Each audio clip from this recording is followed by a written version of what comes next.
Ni hao, Beijing! Welcome to a brand new series. The Daily Feel goes to China! Our China adventures continue. On today's episode, we go deep into the streets of Beijing to devour some of the city's must-try dishes and the locals' most favorite restaurants. Food and travel is your passion, and this channel is perfect for you. Don't forget to hit that subscribe button and notification bell to get your regular dose of the Daily Feel.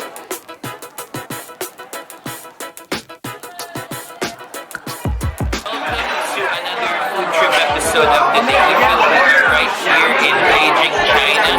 It's our first night in Beijing. It's the first time that we're gonna have a proper meal, and we're gonna start off with something big.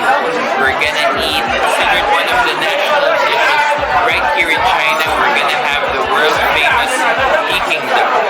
We are right here at Day 1 restaurant. It's 7 p.m. so it's a little bit crowded. We had to wait for about 10 minutes before we got seated. We ordered the Peking duck platter for more or less 175 Yuan, and we're just waiting for our order to arrive. Excited ka na ba kumain ng Peking duck?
Tender, although it's a little bit tougher than chicken. The skin is really crispy and airy. As soon as you bite into it, it melts in your mouth. It's very rich and fatty. The oyster sauce and the chili sauce helps a lot. What I hate about eating duck is yung isa, pero yung Peking duck dito sa Beijing, walang kalansa-lansa at all. Like the Peking duck that we tried in Binondo, yun kahit pa paano may konti pang lansa. Ito talagang malinis yung lasa. Kasi mahilig akong manimot sa yung minalas. We just finished our dinner at Day 1 restaurant, and we had the Peking duck platter, and it was really good. Aside from the Great Wall, ito talaga yung nilook forward namin dito sa Beijing, yung kumain ng Peking duck. And it was so worth it. Napakasarap. It was everything that we expected and more. Wala siyang kalansa-lansa at all. It's just pure duck goodness, maumami, fatty, flavorful, and very straightforward, delicious. So, It's worth every Yuan that we spent. It's around 1,000 pesos. And it's super sulit. So, pinaka nagustuhan ko is the skin. Definitely a must try when you're here in Beijing.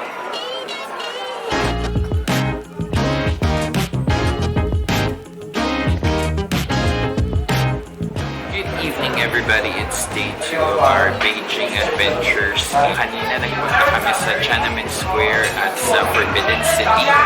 And right now, we are right here in the area near the Agricultural Center. And we're gonna have our dinner. We're right here at Yuan restaurant, and we're gonna have some of their very famous colorful dumplings, or they call it Jiao. And we ordered the shrimp and pork dumplings. They're very colorful, but they don't really have anything to do with the flavor or the taste. The owner just made them colorful so that they'd be pretty, and each set costs 25 Yuan. So we're just waiting for our order to arrive. We're gonna start with the purple one. We're gonna dip it in their chili oil.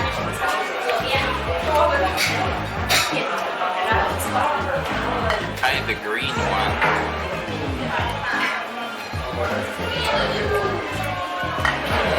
Finally, the orange. dumpling.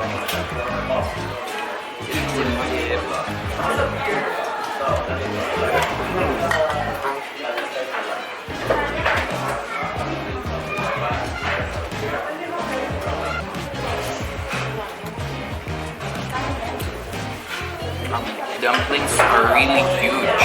The serving size is really generous. Wrapper is very similar with what we had in Dongbei dumplings in Binondo. It was very doughy and very light at the same time. And then the filling, ground pork, shrimp. Lasang-lasa namin yung shrimp. Spring onions, some bamboo shoots. Flavor-wise, it's very, very light. Not too salty, not too strong. It tasted really, really fresh. It's a good set of dumplings. So we just finished dinner at Yuan Dumplings and it was good. Although I expected more when it comes to flavor. Phil is correct, we're expecting more. Kasi medyo matabang siya. Reminded me a lot of the dumplings that we had in Dongbei Dumplings in Binondo. Yung wrapper at yung filling, parehas na parehas, pati sa lasa. So, good job Dongbei mo. Para sa akin, medyo mahal siya considering na parang around 400 pesos for 12 pieces na.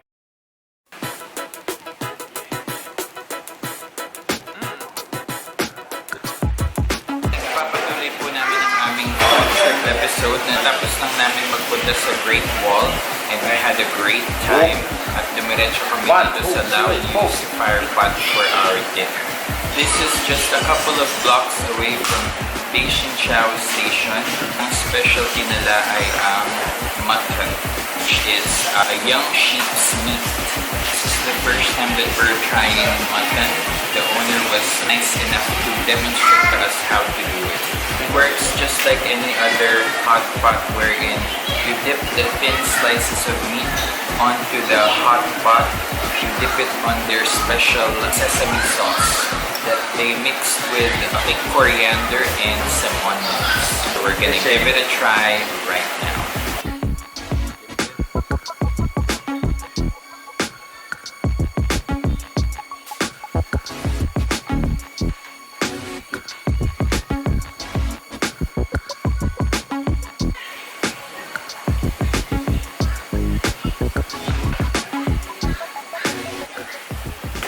First time that I've tried mutton or sheep's meat and I was a little bit skeptical kasi ako ang alam ko lang na karne talaga baboy or manok. It was really good. It was okay. It was really tender. It was not too tough. My biggest concern was that it's gonna be malansa. It's gonna have that bad aftertaste, that bad lingering taste, but it didn't have that at all. What made it very good is their special sesame sauce. I think there's some kind of peanut butter in here. Napakasarap niya, very nutty flavor, a little bit salty, and yeah, it really complements the mutton really well. Sa akin research, kailangan daw 2 years old lang yung lamb para matawag ng mutton.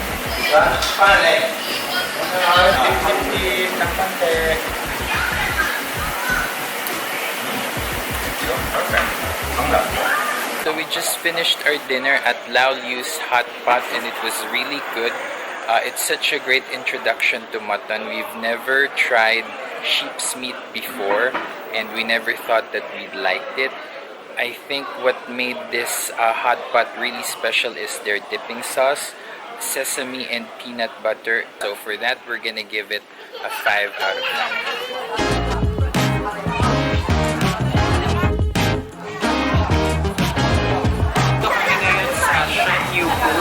Mukhang isa siya sa mga tourist destinations dito sa Beijing because this street is lined up with lots of restaurants and stores that are selling souvenir items.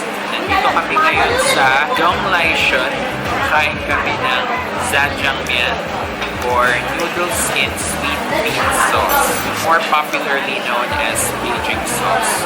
Serving costs 28 Yuan. Jiang Mian is made of very, very thick noodles, some vegetables, cucumber, snow peas, and then of course the soybean sauce.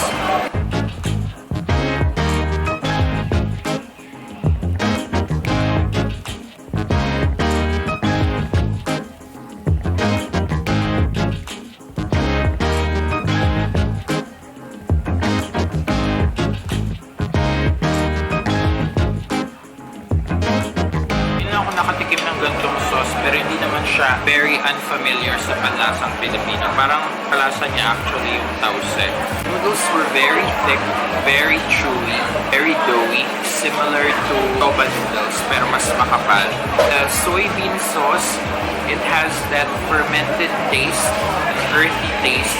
Medyo may pait na may konting asim. Asim-asim siya. So, it's okay. Lasang authentic naman. Not my favorite type of noodles, but yeah, it's still good. It's still a good bowl of noodles. Ito pala yung signature noodles ng Beijing. Medyo ako para sa akin tatapangan ako. Finished Jiang Mian in one of the many restaurants right here on the street. Ganun pala yung lasa ng Beijing sauce. Very earthy. It had that fermented taste. Salty and sour at the same time. The serving was really generous. It was a big bowl of noodles. The noodles were really chewy. For that, I'm gonna give it a 4 out of 5.